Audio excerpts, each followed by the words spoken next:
All right. Okay, we're live. Hey, everybody.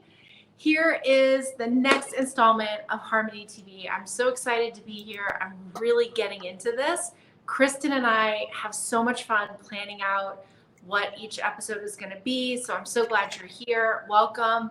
Today is going to be all about my favorite topic, metabolic health and the skin. Now, Kristen, right? You know that I have this skincare line called A Skin. Yes. And we have now created a subsect of A Skin that is now being marketed and enjoyed at luxury retreats for women. So the skin is very near and dear to my heart. I absolutely love the skin. I love the whole concept of the organ. The organ itself, it covers every inch of our body.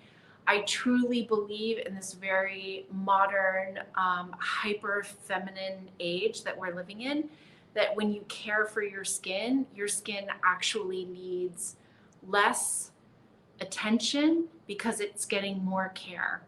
I also kind of see a parallel of that with parenting as well, that when you are invested in your children, they actually need less from you, and things always seem to be more connected in that way.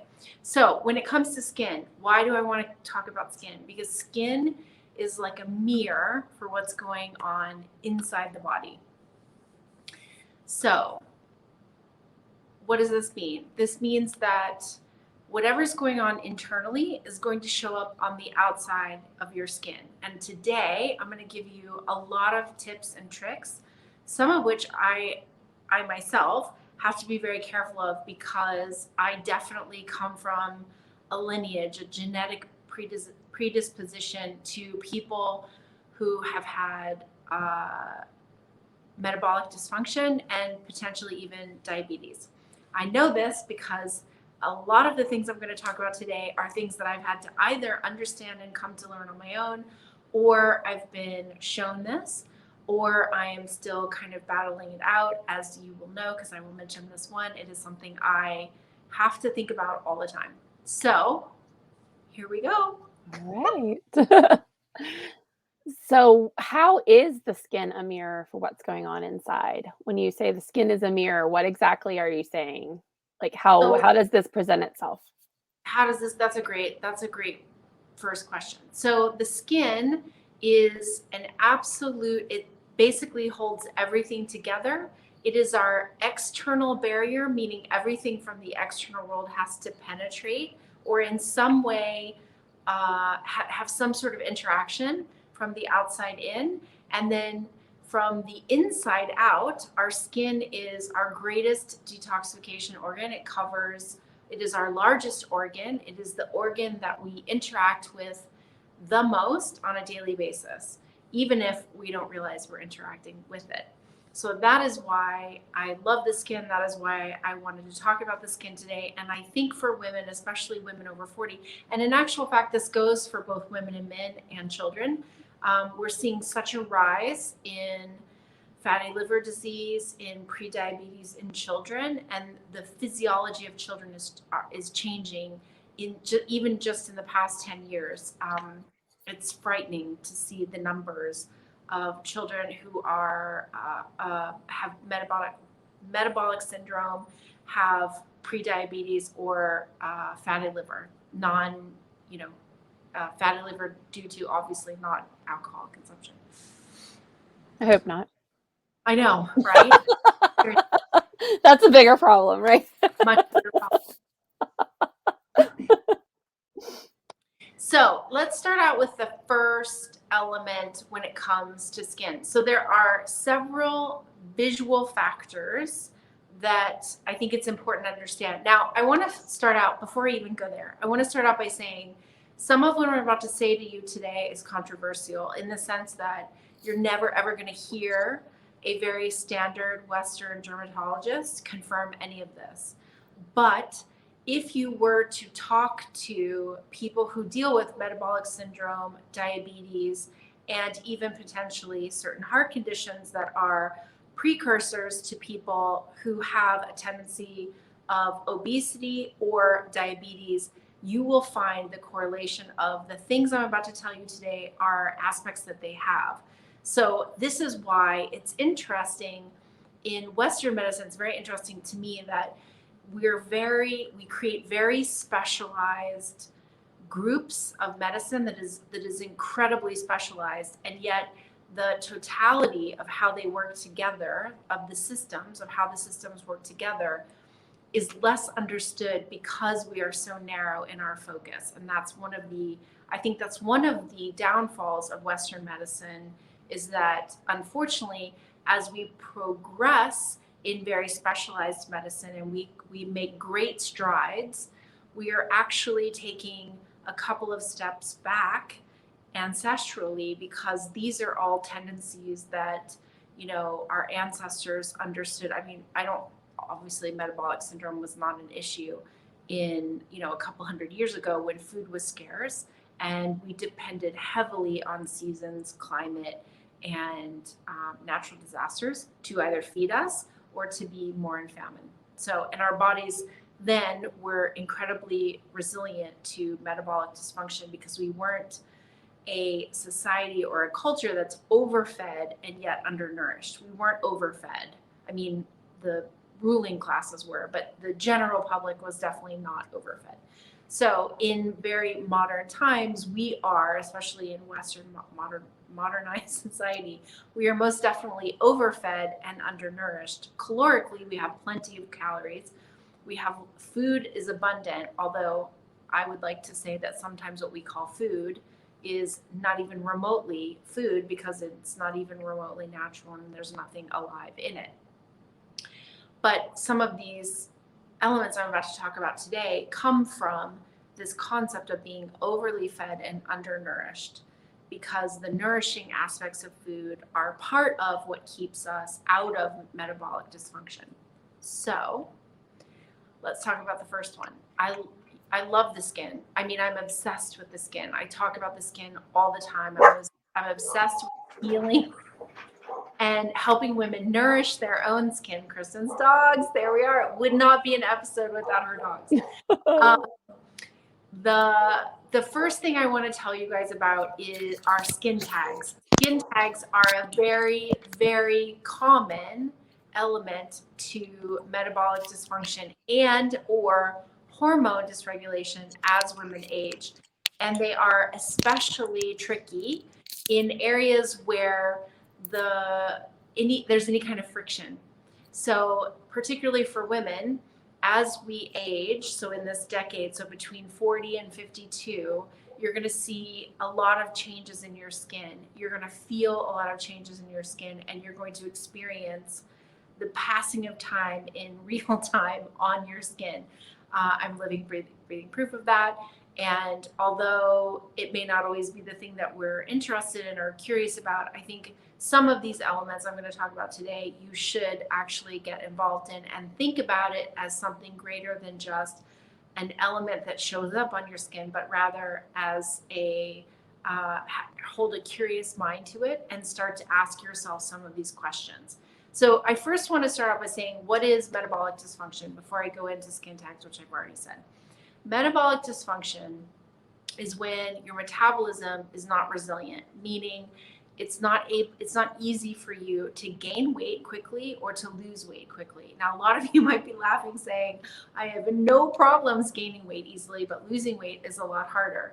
So this is something that becomes very tricky as our hormones start to shift over 40. And certainly the closer we get to 50, there are certain receptors in the body, and what this isn't is a big estrogen talk, but there are certain receptors in the body, and those receptors shift and change, and they mimic some of the real consequences to metabolic dysfunction, and they cause insulin to be less sensitive, meaning our body holds on to and creates fat from glucose. So that's really what I want to say about metabolic dysfunction. You can look it up if that isn't clear or if you want more.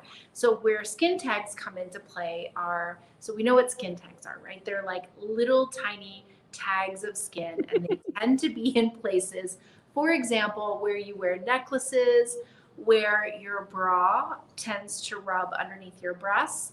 Sometimes people get them under your arms because of the friction of your arms moving. Sometimes they're on thighs that tend to touch, or around the underwear line, and in between elbows. So because we're constantly bending our elbows, around the knee. Sometimes people have them around the knee. So those are the most common places for skin tags.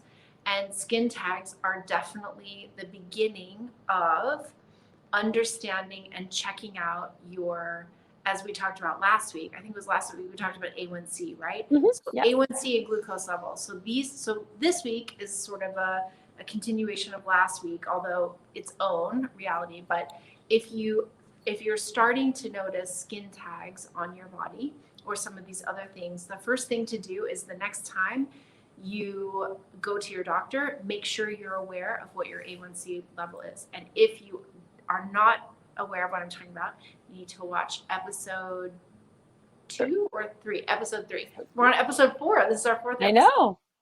Episode 3 on the A1C level, because I go into that on there. So the next one is our, what is it called? Keratosis. So keratosis are like these little, they're like a larger mole, and they're usually a bit rough, and sometimes they can be like a light brown or a dark brown. And a lot of times these are where we don't get sun. So around the belly button, in the hairline, you'll find them. Also on the back, kind of around the bra line, on the belly of women especially. These again are also a precursor to potentially prediabetes. So this is another example of something to get checked out. You'll find sometimes people who have, like, on right here in particular, this has to do with our digestion and Chinese medicine on the face. If you start to have discoloration on your face, it starts to get tanner and a little bit kind of velvety rough. It's like kind of a between rough and velvety. It's sort of an unusual texture. It won't feel like the rest of your skin. Now you can have that on your neck. You can have that right here on your face. Some people get it on the insides of their arms. Some people get it on the lower parts of their legs. It's places where the beginnings of neuropathy, so the nerve endings, this is another time and place where sometimes people will have this discoloration or this change in texture of the skin. And this also, again, is another sign of prediabetes. Another one would be, so if you get like fungal infections, and fungal infections generally happen on the feet. So it can happen in between the toes, on the toes, or in the toenails. Now, if you're not a teenage boy playing lots of sports, hello, I'm in this world. I'm very, very alert and aware to fungal infections. So if you're not changing your socks or not cleaning your feet, that can also be a cause. But if you're somebody who, for the most part, does not participate in a lot of sports and your feet aren't sweating a lot, and fungal infections are very common, this is also a precursor to prediabetes. Which, when I say prediabetes, these are the levels at which your doctor usually doesn't talk to you about it because you are not in full-blown diabetes level. Okay, the next one is itchy skin. So for a lot of women who are seeing the shifts of hormones, itchy skin is something I hear about all the time. Now, this is combined with a shift in the hormones, like a disharmony in hormones. So a lot of times what's happening is testosterone is starting to lower, estrogen is starting to lower. So as you get closer to that 51, 52, 53, 54 age, because that's usually where menopause happens for most women, the transition, you're going to start to feel a shift in how your skin. So a lot of women, for some women who have androgen issues, you might have oilier skin. For some women who have, like I said, a lower estrogen or a lower testosterone or some combination, you're going to tend to have itchier, drier skin, and you're going to, so moisture is huge. Now, I know a lot of people are thinking that the thing to do for skin is to add topical elements to their skin. Topical is, so the top layers of your skin are actually dead. They're not actually alive. So you want to start to work on the skin from the inside. So this is through not only what you eat, but how you combine your food. And your first meal of the day is the most important. Hydration, hydration, hydration, hydration. I mean, I have been drilling this into my clients. I talk to my mom on a daily basis. I was like a broken record with, have you had water? When was the last time? Checking your glass, all of the things. Because as we age, hydration has a very, very big play on how our brain functions, how our heart functions, how our detoxification pathways function, and just, general health, because we are like in the 70 or 80 percentile water, I believe, something like that. It's pretty high. Yep. Right, Kristen? It's like, It's like, yeah, it's almost like 75%, I think. yeah, It's really high. it's high, right? And then the last thing, and this is very, very common in women, and so this is the last element, is if you have those darker brown patches in your armpits. So those of you, the next time you shave your arms, shave your armpits, or start to put on deodorant, check your armpits to make sure they're not discolored, like an orangey, bronzy brown color, because that is definitely the beginning precursor signs to metabolic syndrome. So those are the big skin issues that I wanted to bring up today and make sure that women are aware that it's not just the aging process, and it's not just about, although going to the dermatologist and having skin tags removed is definitely an important part if they bother you. They're not going to turn cancer. For, I think, the mass population, most of these elements don't turn into melanoma, but it is something that, for, I think, the general population, they're not so into the feeling of it or the sight of it. So that's what I want to say. Those are the things I want to bring to awareness for women, especially women in this age group of 45 to 55, because this is when we tend to see these things. And this is the age group of when our gut changes and when we become less sensitive to insulin. So are all these skin issues indicating the same problem, or could they be indicating different problems based on what the issue is? I mean, or a different imbalance?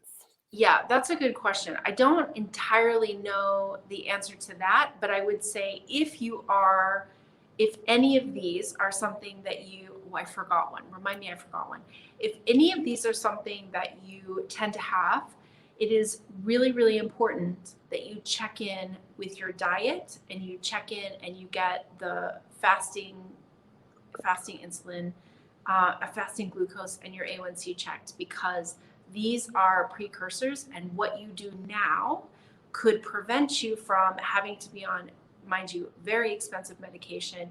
And down the line, as we all know, diabetes is a really, really unpleasant disease that one has to live with the repercussions of it. I mean, medication doesn't always minimize it. So type 2 diabetes is definitely a consequence for the majority of the population. It is definitely something that is able to be reduced through diet and lifestyle. And then for those who have maybe a greater genetic predisposition, medications are available, but we always, I think the goal for the human race as a general, I hope, is that people really rely less on medication. Like, medication should be kind of like the last resort, not the first resort, right? Mm-hmm. Because the medication only changes how one aspect of the body functions, but it never, ever, ever, ever comes without something else that you have to then pay attention to. And I think the mass population wants to live a long, prosperous, vital life. And these are some of the ways in our 40s and 50s. What we do now sets the tone for later on in life, as well as, like, I don't know a single woman in their 50s who doesn't want to look and feel her best, which doesn't always mean look like you're 30, but look and feel like someone who is vital and has life and has the ability to have energy and function at a very high level. So that is especially out there, you female entrepreneurs. I mean, if you're like me, getting on camera, like I don't want to spend hours and hours and hours getting ready for this situation. I want to be able to just put some lipstick on and go, right? So for the budding entrepreneur who is wanting to be on camera, this is yet another reason to really check in with metabolic health, because it's there for energy, as well as really looking and feeling vital and present, just present in your skin, in your age, in your stage of life. So you said you forgot one. There's Yes, one more. you're amazing. Thank you, Kristen. The last one, and this is the one I wanted to really stress, because this is something I have this tendency, which is the Styes situation. So I don't have, I have this on my, I'm pointing to my left eye because it only happens on my left eye, but I have now, and this has only happened in the past 3 years. So I got a really intense virus when we were traveling out west, and I was at a very high altitude. I got really, really sick. And ever since then, and that was the first time that the sebaceous glands in my lower and upper eyelids started to like get clogged. And so now whenever I'm fighting off sickness, or I'm really, really stressed, or I'm burning the candle at both ends, I get that situation. Well, okay, now I know, because I've done loads and loads of investigation. I had a really invasive procedure on my eyelid, which left me without eyelashes for a long time. I did lots of stuff to grow new eyelashes, so that was really helpful. So I don't have that issue anymore.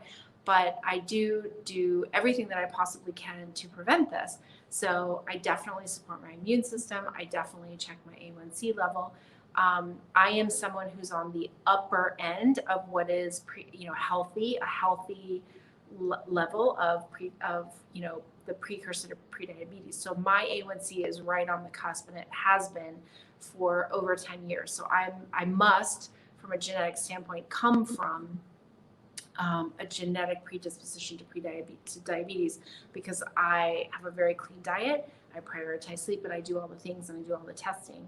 So knowing this, knowing how I eat and how little alcohol I drink, the fact that my numbers are where they are, I have to really be on top of it and really watch them.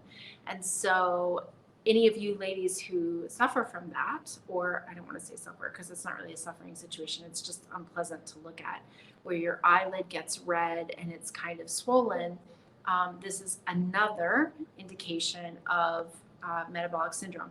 Now, how it happens is kind of interesting.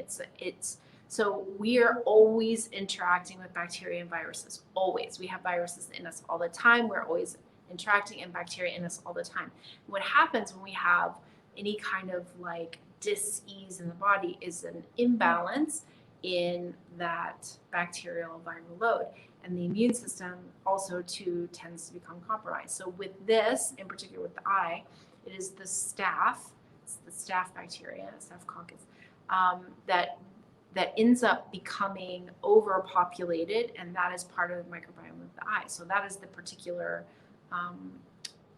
bacteria of the eye that happens. And understanding that, there are things to do to help your eye recover on the outside. But the reality is like how you live your life, like how you prioritize sleep, how you dance with stress, and what you eat, and how you combine your foods are the things that prevent this from happening in the first place. So that was the one I forgot to mention. And it is very near and dear to my heart, because it is something that I now have suffered through. I think I've had 4 of them in 3 years. They are not fun.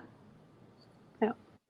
So what if let's say you get you're having presenting some of these symptoms, you get your A1C checked, and you're in a level like you are, like where the doctor says, you're normal, but that you're presenting with these skin issues, that you're in the higher range of normal because you know what that is. What would be kind of your suggestions or steps people can take, to get on the right path and kind of figure out what's going on? Yes, that's great. It's 2 things. So our metabolism we want a resilient metabolism. I've said this a million times. We don't actually want a fast metabolism, because that just means we're burning through our calories, and it's possible that we're not actually assimilating those nutrients into the body. So what we want is a resilient metabolism. We want it to kind of like a thermostat. We want it to When it's cold outside, we want it to warm up our body, and when it's warm outside, we want it to cool off our body. It's the same way with our metabolism, our metabolic situation. We want to be able to go longer periods of time without eating and not literally go into hypoglycemic and like hangry and hate the world and scream at everyone. We want to be able to be metabolically resilient so that if you can go 4, 5, 6, 8, 10, 12, sometimes 24 hours without food, that your body is then able to go into a fat burning state. So you've basically burned the glucose in the muscles and in the liver, and then you're actually reverting to burning fat. That is a really resilient metabolism. Doesn't mean you need to be in ketosis all the time. The ketogenic diet for women, so here's what I want to say. I think the ketogenic diet is amazing. I think for some women, it does massive amounts of good. I think for people who have, Parkinson's or dementia or certain autoimmune conditions, it can actually help heal that condition. But for other women who have certain hormonal disharmonies, the ketogenic lifestyle, ketogenic diet can actually do more harm because it puts a lot of stress on adrenals. So I don't think it's for everybody, in the same way that I don't think any diet is for everybody. So one of the things that I think is really important to know, and if you guys have followed me for any amount of time, you know how important food is. You know how much I believe that food is medicine. You are either hurting your body or you are helping your body every single time you put something down your throat, so into your mouth and swallow it. So the first meal of the day, no matter if it's eaten at 4 in the morning or 2 in the afternoon, the first meal of the day is the most important meal. If that meal does not consist of protein and fat and fiber, then you are literally putting yourself into a roller coaster ride for the rest of the day. So if there's any women out there who have like that between 3 and 4:30 slump, you are not metabolically resilient. Now, that is the time at which you're feeling the effects of cortisol coming down, and you're meant to be slowing down at that time of the day. Like I'm having right now because I had a terrible breakfast this morning. I'm like, I feel like she's speaking to me. So there you are. So this is an Yes, example, right? It's a perfect example. I so appreciate that. Like for a lot of women, the typical breakfast is like yogurt and fruit, right? So mine wasn't even that good. Okay, so yogurt and fruit, or a piece of toast and some sort of coffee situation. So you've got carbohydrates and caffeine. So there's not a lot of energy. There's not a lot of energy generation in carbohydrates and protein. Carbohydrates and caffeine. Yeah. The caffeine is going to rev you up, and the carbohydrates are going to it's going to give you fast energy, but depending on your metabolism, within the next 45 minutes to 90 minutes, you're going to crash, and you're going to be looking for other simple carbohydrates to bring you back up. Either that, or the caffeine is going to, over time, on very little food, is going to, for most women, especially those of us who have a genetic predisposition to metabolizing caffeine much more slowly, you're going to burn out your adrenals. And so when you get close to menopause or postmenopausally, you're actually going to feel worse than you did in perimenopause. That's a whole nother topic in and of itself. So what Kristen asked me the question, what should women do? The first thing women should do is you should figure out what types of protein work for your constitution and find ways to incorporate protein, fat, and fiber. And when I say fiber, I mean like the best fibers, like dark leafy greens in the morning, because it not only gives you sustained energy, but it also helps clean and flush out the colon as the body goes through the day, right? So it helps you if you eat them in the morning. I have found that women who eat dark leafy greens in the morning tend to have 2 bowel movements in the day, which means we are also getting estrogen. We are excreting estrogen so that it doesn't become dirty estrogen and recirculate back into the body. That is very important because in perimenopause, that is what we're feeling. We're feeling the effects of our estrogen going whack, and sometimes that estrogen being recirculated and becoming so that the dirty estrogens, the packages recirculating back in the body. And then that's when we start to have really intense symptoms, and if gone unchecked, can lead to, not, it doesn't always, but can lead to some of those more estrogenic cancers that we are known for getting. I feel like Dirty Estrogen sounds like a band name, though. I know, right? Dirty estrogen. Like That would be a middle-aged band. Dirty totally Estrogen. like a 90s, Yeah, like super hard, like chick band. That would be it awesome. sounds good, but it's not. No, not good for us. We like to listen to No. it. Not good for us. Right. So protein. I know that ladies, you always think vegetarian or going vegan is going to be healthier for you in midlife.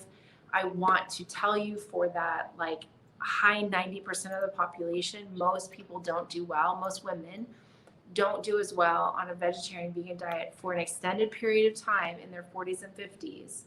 And I know a lot of you do it to lose weight, but it actually goes against you, and it actually changes how your hormones harmonize together and can cause much greater symptoms down the line if you tend on that route. I'm not here to debate it. I'm just telling you this is science. It's proven.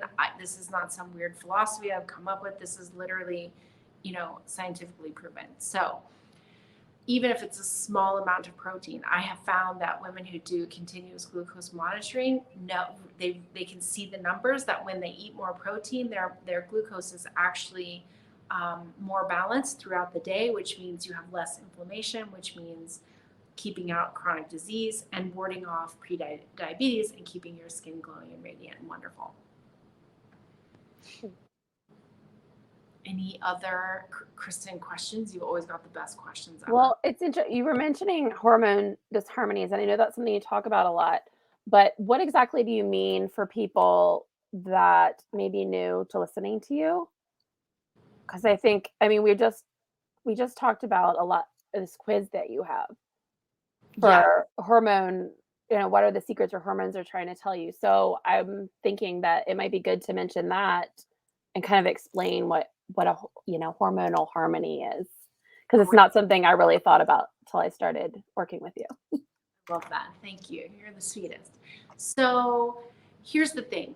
Our next Harmony TV is going to be really interesting. It's going to be a topic that I absolutely love. I get very passionate about, and I mean, if I could shout it from the Egyptian temples to all the women, I would. I do, I would, and I will.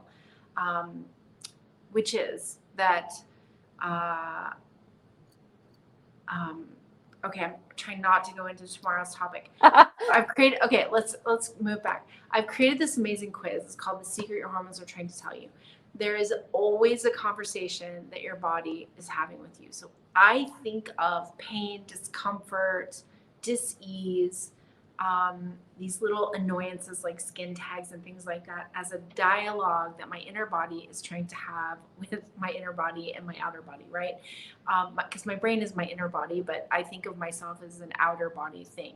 So the conversation that your body is always trying to have. So if you start listening, if you start thinking about the body as this ongoing conversation, then these symptoms that we call, that women like to call it, I have this thing going on. Is there some supplement I can take to fix it? Mm-hmm. Well, certainly supplements are amazing, but there's always some sort of practice or lack of practice in our lives that either helps create harmony or creates or perpetuates disharmony. And this is how I think about hormones. There's always a secret. And it's a secret because for whatever reason, we're not taught this stuff in school. And actually, Chris and I are creating a post right now for Instagram of the things that I think, people, women in particular, but I'm teaching my boys as well, that young people should be taught in school. And one of the things I think young people should be taught in school is actually how the body works. And when you have something going on, what to do about it first. Where do you go to first? So when women have certain, what we think of as hormonal symptoms, I think the first thing to do is to not actually think that your doctor has the answer, but rather, what is it in your life? If you really sit down and think about it, there's always something in your life where you're like, I really shouldn't be doing this right now, but I'm just going to do it because nobody's looking. Or I really shouldn't have that third dessert, but you know what? It's a special occasion and I'm just, screw it. I'm just going to do it.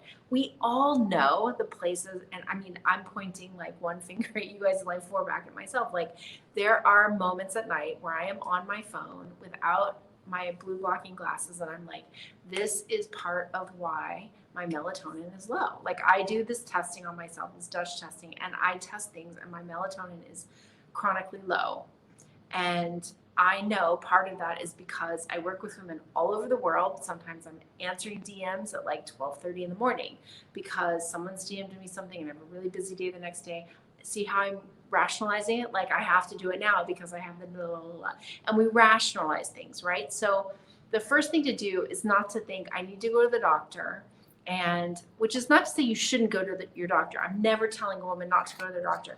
But what I'm saying is don't resort first to some of those invasive things. So take my quiz, find out what your one hormonal disharmony might be, and because I give you a series of action steps that are actually really, really good and really, really important. And I've gotten so much feedback on the quiz from other women who have taken it who have said, oh, my doctor said da da da da, and then I took your quiz and obviously I need to look into this. So it's like there is definitely I spent a lot of time on this quiz and I think it's really informative to help women understand how we actually have a lot of power in who we are, in the stage of life that we are.